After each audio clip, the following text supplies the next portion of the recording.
বাংলাদেশের তরুণরা বিশ্বে বড় ধরনের কিছু কাজ করবার জন্য তারা তৈরি হয়ে গেছে। 5ই অগাস্ট তার প্রমাণ। ফলে যারা ছবিতে আছে, ডিজিটাল এই মিডিয়াতে কাজ করছেন, সিনেমা মিডিয়াতে যারা কাজ করছেন, তাদের দিক থেকে বড় বড় মাপের তরুণ এরা শিল্প সাহিত্য সংস্কৃতির জগতে উপমহাদেশ তো বটেই, সারা বিশ্বকে কাঁপিয়ে দেবার মতন কাজ তারা করবেন। পাকিস্তান আন্দোলনটা সদর্থক আন্দোলন ছিল।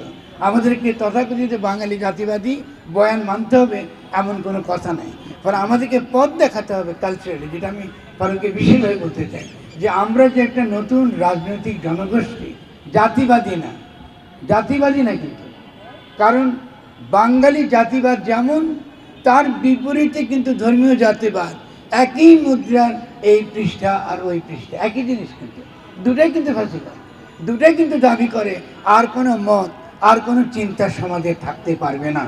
এখন আমরা দেখব যে শিথিল যে সরকার এটি এসেছে, এই শিথিল সরকারকে অস্থিতিশীল করার জন্য, এই সুযোগটা পেয়ে তাকে এমনকি উৎখাত করার জন্য যেই প্রোপাগান্ডাটা চলছে ধর্মের নামে, এটা কিন্তু বলা হয় ধর্মীয় ফ্যাসিবাদ, এটাও কিন্তু ধর্মীয় জাতিবাদ, এর সঙ্গে ইসলামের কোনো সম্পর্ক নেই।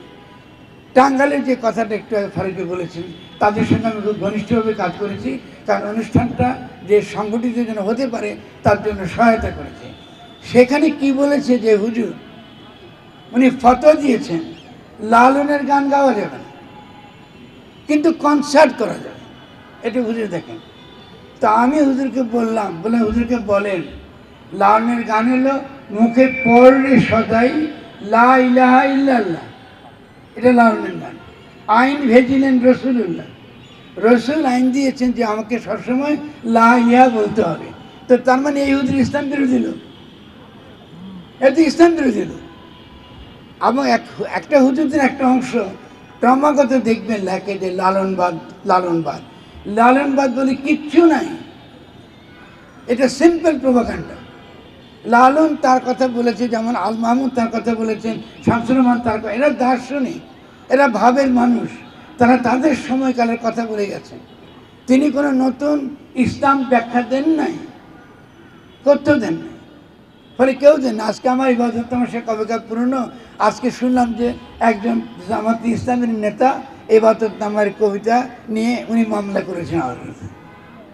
আবার একজন হুজুর ফতোয়া দিয়েছেন ইতিমধ্যে যে আমাকে কল্লা ফেলাই দিতে হবে, এটা নাকি করতে হবে ইসলামের নিয়ম, কারণ আমি যে অপরাধ করেছি নামাজ কবিতাটা লিখে, আমি বিরাট অপরাধ, নামাজ আমি লিখেছি আমার প্রভুর কাছে, আমি আমার রসুলের উম্মত, আমি তাকে ফরিয়াদ জানিয়েছি, আমার দুঃখ কষ্ট বেদনা তাকে জানিয়েছি, যে ফলে এর জন্য আমাকে তারা কতল করবে। এই যে ব্যাপারগুলো, এটার সঙ্গে কিন্তু ইসলামের কোনো সম্পর্ক নেই। ফলে আমরা কেউ এইসব বললে যে খুব বিভ্রান্ত হয়ে যাব, বা আল মাহমুদ যখন তার কবিতা লিখেছেন যে তার কারণে তাকে ট্যাগ দেওয়া শুরু করব, তিনি জামাতি, এটা অত্যন্ত অত্যন্ত নিন্দনীয়। আমাদের সময়কালে এটা আমরা কিছুতে অ্যালাউ করতে পারি না, আমরা কিছুতে পারবো না। আমাদেরকে নতুন বাংলাদেশ গড়তে হলে আমাদের ইউনিটির জায়গায়, ঐক্যের জায়গাটা আমাদের খুঁজে বের করতে হবে। কোথায় ঐক্যের জায়গাটা? আমি ফারুকের সামনে আজকে একটা গর্বের সহকারে বলবো যে যখন তার বিরুদ্ধে নিন্দা হচ্ছিল, তখন আমি জানি না এখানে রুমের আছে কিনা, এখানে আমরা ফারুকের সিনেমা নিয়ে সেমিনার করেছি বোঝাবার জন্য, বিশ্ব সাহিত্য কেন্দ্র। এখন না রে ভাই, উনি তখন উপদেষ্টা ছিলেন না, তখন থাকলে তাতে কিছু পুরস্কৃত হতো, সেটা এখনো চাই না। আমরা যেটা বিশ্বাস করে ওটা করবো, কিন্তু তখন আমরা করেছি। এবং তার টেলিভিশন নিয়ে যে সকল বক্তব্য ছিল উল্টা পুল্টা অনেক লেখা দেখেছি, তার বিপরীতে কিন্তু আমরা লিখেছি, যে কারণ টেলিভিশনটা খুব সিগনিফিক্যান্ট একটা সিনেমা। আমি ব্যক্তিগতভাবে বিশ্বাস করি, মনে প্রাণে বিশ্বাস করি, বাংলাদেশের তরুণরা বিশ্বে বড় ধরনের কিছু কাজ করবার জন্য তারা তৈরি হয়ে গেছে। 5ই অগাস্ট তার প্রমাণ। ফলে যারা ছবিতে আছে, ডিজিটাল এই মিডিয়াতে কাজ করছেন, সিনেমা মিডিয়াতে যারা কাজ করছেন, তাদের দিক থেকে বড় বড় মাপের তরুণ এরা শিল্প সাহিত্য সংস্কৃতির জগতে উপমহাদেশ তো বটেই, সারা বিশ্বকে কাঁপিয়ে দেবার মতন কাজ তারা করবেন। আমি যত অল্প সময় কি বেশি সময় জানি না, আমাদের মাননীয় উপদেষ্টা কতদিন থাকবেন, আমি চাই যে তাকে সহযোগিতা করতে এবং একসঙ্গে কাজ করতে, যে এই তরুণরা যেন বড় কিছু কাজ করবার ক্ষেত্রটা আমরা তাদেরকে তৈরি করে দিতে পারি। তার মধ্যে কবিরা অন্তর্ভুক্ত, কবিরা ভাবেন না তাদেরকে কথা বলে, তারাও অন্তর্ভুক্ত। ফলে বড় কাজ যদি আমরা করতে চাই, আমাদেরকে সহযোগিতা লাগবে, রাষ্ট্রের সহযোগিতা লাগবে, জনগণের সহযোগিতা লাগবে। যারা এখন ভুল করছেন তাদেরকে আমরা বোঝাতে পারবো, এটা কোনো কঠিন কাজ নয়। কারণ আজকে এই তথাকথিত এই বাঙালি জাতিবাদী সেকুলারিজমের বিরুদ্ধে যদি আমরা লড়াই করে জিতে থাকি, তাহলে ধর্মীয় জাতিবাদী ফ্যাসিজমের বিরুদ্ধে আমরা লড়ে জিতবো। এটা জিতবো, এটা কোনো এটার ব্যাপারে আমি নিশ্চিত, এটা আমরা জিতবো। 5ই আগস্ট কিন্তু প্রমাণ করে দিয়েছে আমরা জিতবো। আমরা এখন কাজ করতে হবে, বড় কাজ করতে হবে, ছোট কাজ না, বড় কাজ করতে হবে। ফলে আমি মনে করি যে এই সবাই, আমি যদি আলমাদের সামনে কিছু বলতে পারি নাই, আমি থাকবো, প্রয়োজনে আমি আবার একটু কিছু বলবো আলমাদের সম্পর্কে। এই কথাগুলো মূলত ফারুকের সামনে রেখে আমাদের বলা। আমরা আপনাদের কাছ থেকে আমি চাইবো যে আমরা তার মন্ত্রণালয়কে সহযোগিতা করি, সর্বোচ্চভাবে সহযোগিতা করি, এবং এমন কাউকে আমরা চাই না আমাদের মধ্যে কোনো বিরোধ যদি থাকে, মত পার্থক্য যদি থাকে, আমাদের চর্চার ক্ষেত্রে যদি কোনো পার্থক্য থাকে, এগুলো মিটিয়ে আমরা যেন সংস্কৃতি মন্ত্রণালয়কে একটা শক্তিশালী মন্ত্রণালয় আকারে আমরা এই যে কটা দিন আমাদের হাতে আছে, একে তার কাজ করবার সুযোগগুলো, কাজ করবার ক্ষেত্রগুলো আমরা যেন তৈরি করে দিই। ফলে সেটা হচ্ছে আমার দিক থেকে আপনাদের কাছে আপিল, এবং আমার দিক থেকে ফারুকের কাছে আপিল। আমি তিনি নিজে থেকে এটা করবেন, আমি মনে করি তাকে আলাদা করে এটা বলার আমাদের আর কিছু নেই। কিন্তু আমি মনে করি একটা সাংঘাতিক ইম্পর্টেন্ট, কালচারাল স্ট্রাগলটা, আজান দিয়ে থেমে যাচ্ছি, কালচারাল স্ট্রাগল, সাংস্কৃতিক সংগ্রাম আগামী রাজনীতির সবচেয়ে গুরুত্বপূর্ণ সংগ্রামের ক্ষেত্র। এই সংগ্রামের রাস্তা এবং এই সংগ্রামের রাজপথটা ফারুকই তৈরি করবেন, এটা আমাদের প্রত্যাশা। সেই ক্ষেত্রে আমরা তার সঙ্গে পূর্ণ সহযোগিতা করব। আমি শব্দটা খেয়াল করেন, ব্যবহার করেছি রাজনৈতিক জনগোষ্ঠী। আমাদের মধ্যে বিভিন্ন মত, বিভিন্ন চিন্তা থাকতেই পারে, থাকাটাই কিন্তু একটা ক্রিয়েটিভিটির লক্ষণ। কিন্তু রাজনৈতিক জনগোষ্ঠী মানে আমাদের একটা পলিটিক্যাল পারপাস আছে কমন। সেই পারপাসটা হচ্ছে এই বাংলাদেশকে বিশ্ব সভায় হাজির করা গর্বের সঙ্গে, এবং 5ই আগস্টের যে অর্জন, এই অর্জনকে একটা বৈশ্বিক অর্জন আকারে হাজির করা। সে অর্জনে হাজির করবার যারা অগ্রদূত হবেন, তারা সংস্কৃতির কর্মী এবং একই সঙ্গে কবি, সাহিত্যিক, সকলে। শেষ একটা কথা দ্রুত শেষ করছি।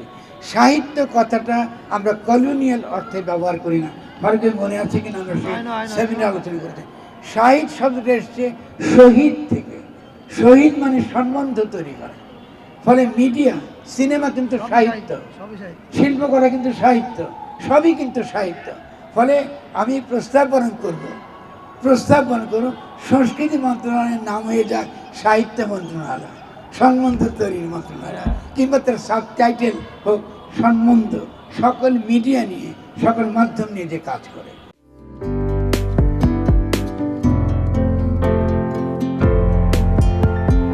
পহেলা জানুয়ারি 2025 ইউটিউব জার্নালিজমের অগ্রদূত changetv.press 6 বছর পেরিয়ে পা রাখল গর্বিত আমি অত্যন্ত আনন্দিত হলাম যে চেঞ্জ টিভি আগামী কয়েকদিনের মধ্যেই 6 বছর পূর্ণ করবে। আর হাঁটি হাঁটি পা পা করে চলা শুরু করে এখন সে বেশ দৌড়াদৌড়ি করছে বলা যেতে পারে।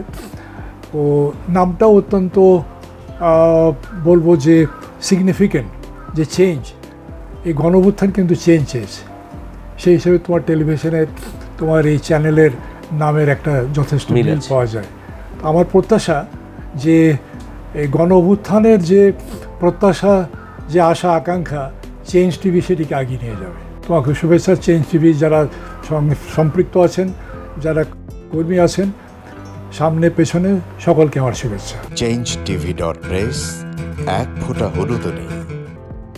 Online TV channel change TV 6 বছর ধরে ওনারা কাজ করে যাচ্ছেন। ইতিমধ্যে জনগণের হৃদয়ে স্থান করে নিয়েছেন। প্রায় 22 লাখ সাবস্ক্রাইবার আছে। আর যে কোনো অনুষ্ঠান 10 লাখের মতো মানুষ এটা প্রতিদিন মানুষ দেখে থাকে। আমিও এই চ্যানেল নিয়মিত দেখি। তো চেঞ্জ টিভির পক্ষে আমিরুল মোমিনিন মানিক সাহেবের উপস্থাপনা, প্রশ্নের ধরন, এগুলো জনগণ দেখতে চায়, শুনতে চায়। আমি চেঞ্জ টিভির উত্তরোত্তর সমৃদ্ধি কামনা করছি।